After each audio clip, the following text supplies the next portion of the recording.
Hello Capricorn, welcome to your full moon reading with me. We're going to dive in. This full moon is happening in Taurus, so it's a very earthy, grounded sign, which you might like. It's going to be really highlighting for the collective around, because this is what Taurus kind of surrounds, is wealth, your income, how you make your money. It can also be about your possessions and your material world around you. Now, this is a beaver moon, so what this means is that this is the time of year where beavers start to really work hard towards building their dams, building their homes before winter comes. And I like to say that this time of year, this full moon in particular for the collective, is really going to be about what work do you need to do before the end of the year? What is the final things you need to do? What do you need to start working on before the end of the year? So I think that's going to be quite important. Everything seems to be giving us a little bit of a boost here, basically, or a little bit of a nudge to show us where we need to focus on. Now, for you, Capricorn, especially Capricorn rising, because in your astrology chart, this will be showing up in your 5th house. So this is about your relationship to pleasure, your relationship to romance and play and enjoying things. So maybe this is about enjoying more things, doing more things that you enjoy, and being, understanding that can be productive too, is having fun or connecting with people. But we'll see. Let's see how it shows up for you. All right, my angels, let's dive straight in for my Capricorns. What's going on for them? Embrace the flow of life. So you're being called to embrace the flow of life. When we do that, we release control. We trust, and then we have to take a reality check, and this just came out for Sagittarius too. So 2 full moon cards actually, so intense energies going on for you guys, where spirit wants you to embrace the flow and take a reality check. This is your sign, Capricorn, so this is really about yourself. But let's see what that reality check is. By the book. This is an interesting one to come out, because by the book is about, I guess it is about the flow. I'm going to call it that, because I always say that you're the little baby elephant and that you're being guided somewhere. So when we try to force our way through, we wander off and we create our own path, but there's nothing here for that. It's almost like the time period that you're in right now, there's not a lot of opportunities going on. So that's why they're saying to trust the flow and embrace the flow, because you are being guided at this time to the right path and to the path that's actually faster than what you realize. So sometimes we think with this card that we can find our own way and that it will be quicker to find our own way and to take shortcuts or whatever, but Spirit's saying no, we're going to go by the book. We're going to follow what works, follow the status quo, because we'll get there quicker than trying to figure it out on our own. Okay, so sometimes that's about doing something that you think is a bit boring or more boring than you create in your own path. But let's see. You have anxiety coming up during this time, worries and fears about what might happen, what could be coming up. You have empathy. You're being called to see both sides of a situation here. And what else is this full moon bringing in for you? Perfectionism. Okay. Do you know sometimes in life, sometimes plants can grow on their own, right? They do.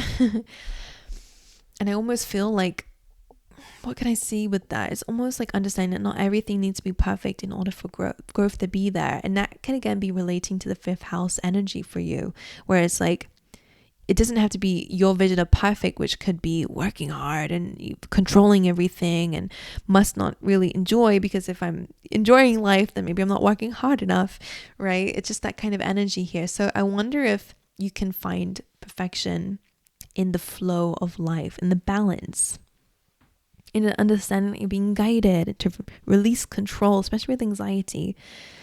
Sometimes anxiety makes us try to control things, right? I don't know if you ever had it before, but sometimes it makes us feel like I'm not going to go to that specific thing. And that's our way of controlling it, because it's like, I can't know what's going to happen, so I'm going to avoid it. And sometimes we procrastinate and feel anxious just because we feel in control by feeling that way. Like, that's really where it comes from. It's not conscious, but it's unconsciously because of that. It's too unknown. It's too scary. I don't know what's going to happen if I do that, so I'm going to stay away.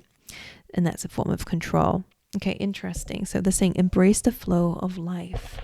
You're thinking what's the worst that can happen? The worst case scenario. But Spirit wants you to start thinking about what's the best case scenario. Okay, let's see. What's this full moon doing for Capricorn? 9 of Swords, bringing up some fears. Five of Wands, bringing up some chaos, some conflict. But Six of Swords is good because it is about you moving towards calmer waters, which makes sense with by the book. You're leaving behind chaos and fears and worries. You're moving into celebration, gratitude, releasing, surrendering, letting things go, and moving in the right direction towards passionate new beginnings. But this is a full moon that's going to bring up a lot of your dark fears. It's going to bring up, a lot of things that have been hiding under the surface for you to fully understand them. Not so much that you're running away from them, but you are moving away from them.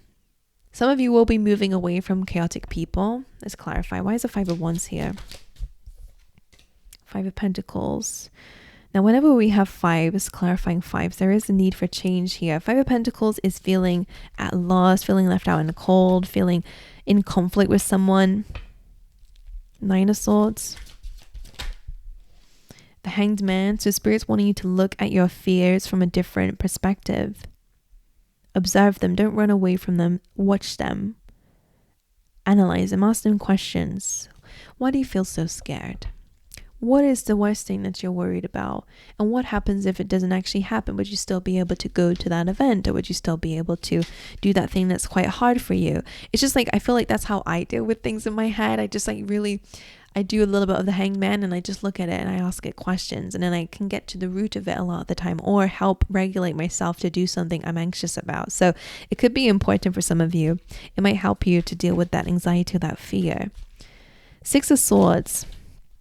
Three of Cups, exactly that. It's on the bottom of the deck already. So it is saying that you're going to move towards more victory, more celebration of life, more play, more fun. And maybe that's what it is. You guys are too worried about your circumstance, your situation, that you're not even allowing yourself for space to understand that things can be so different. I see a loving, passionate, hot, steamy session coming up for you in your love life. The Devil energy, just be aware of it though. All right, but it does look like there is love and passion here, and the Eight of Wands can be a conversation or a communication from someone. It could be someone new, okay? Or if you're in a relationship, could be your person. Embrace the flow of life with the Eight of Swords. It just feels a little bit like Capricorn. What I'm seeing is that Spirit's saying just trust, just allow yourself to go where you're being guided to go, because it's the right direction. But it feels like you stop yourself. It feels like you feel like, no, wait, I need to think about this. It just feels a little bit like you get hunched in my shoulders. I feel like, no, wait, stop, wait. Wait a minute, no, wait. And I don't feel comfortable with that, right? Eight of Swords. Seven of Wands. Getting goosebumps all up in your reading. Okay, Seven of Wands is this feeling of, again, defensiveness. Sometimes it can be that life is throwing a lot at you right now, but maybe it's throwing a lot at you because it's trying to push you somewhere else. So let's say your work situation is getting worse and worse. Maybe it's a sign that you need to leave, especially if you know you need to leave, but you're thinking maybe not right now.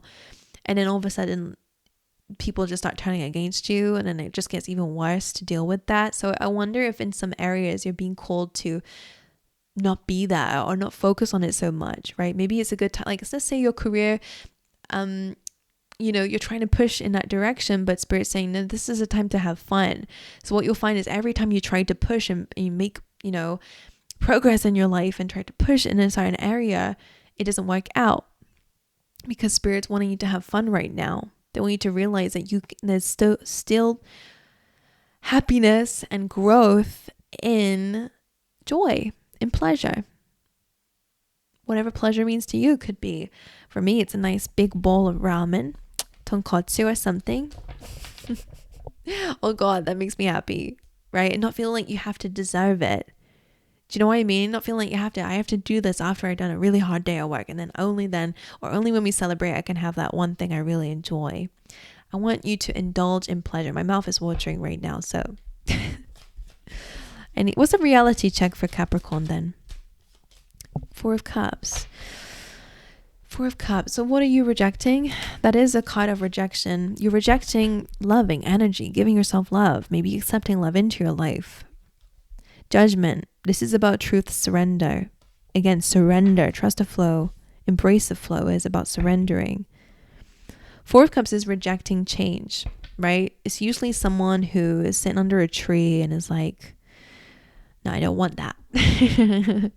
It's good to know what you want and what you don't want, but Spirit's saying take a reality check. Some of you guys might be rejecting amazing, loving things into your life, or maybe a friend who cares about you wants to check in with you and you're like, I'm too busy, I'm not looking at that. I feel like Spirit wants you to be a bit more aware about what's being offered to you. Allow yourself to let more love into your life. Interesting.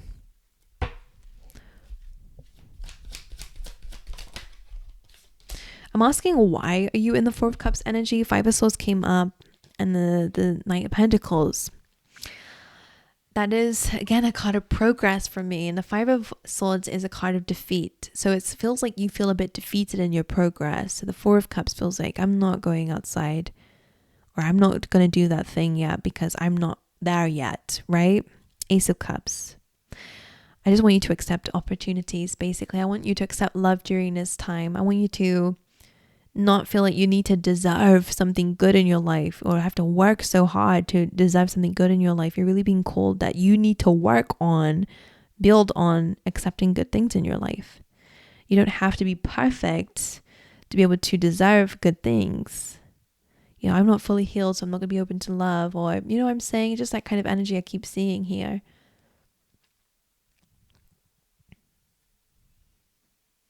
What it's showing me is that you actually have a fear of it. You're not actually, what's your fear?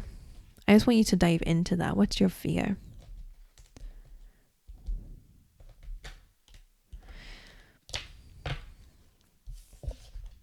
So I wonder if there are actually some practices for whatever you guys are feeling that can actually be quite good. Like, people have done it and it works, basically. I don't know exactly what they're saying. Maybe it's about anxiety, right? If you want to deal with your feelings and emotions, and maybe there are some things and some methods, techniques that you can use that's going to help you. Because I feel like by the book is like doing the work in a specific thing, but it's not about the work that you think it's about the inner work. So go and read up on your situation and how you've been feeling, and see what other people do. Because I think that you'll find that that actually will work and will help you get out of whatever it is that you feel stuck in. Again, I'm going to speak generally because it is a general reading and I don't know exactly what this is, and I don't want to just dismiss everyone by focusing in on one thing, because I'm not even seeing one thing. So I'm just going to keep it general here for you guys. Just some questions to consider. But anyway, that's what this full moon has for you guys. So it's really inner work for the majority of you, and to recognize where you might be actually denying great things because of your own stubbornness, or because of your own belief systems, for example. And I feel like I want you to dance in the rain. Just dance in the rain. Go have some fun. If it's not the right time for something, then that's just because it's raining outside, then go have fun in the rain, right? Don't wait for the perfect day to have fun or to celebrate life, you know, because we're here. Sometimes, oh my God, it makes me so upset that the world has convinced us that the purpose in life is about making money, you know, it's about your career and all this stuff, which are just kind of just made up things. We have roles in life, those were normal, right? When we have roles in a community and whatever. I always think tribal, what was it like tribally? We'd have our roles, but it was never like our job that we had to do that. Just something that we just did, I guess. But what I'm trying to say with this is that your purpose is here to live, and it's to enjoy your beautiful spiritual human experience here. Don't forget that. All right, don't get so lost in the material world or in your fears about the material world that you forget that this life is here to enjoy. And are you enjoying it? Is my question for you. Anyway, I'm gonna love you and leave you. If you enjoyed this reading, let me know in the comment section below. Give this video a thumbs up, and also don't forget to subscribe. If I can speak, subscribe. But I'll see you guys in the next one.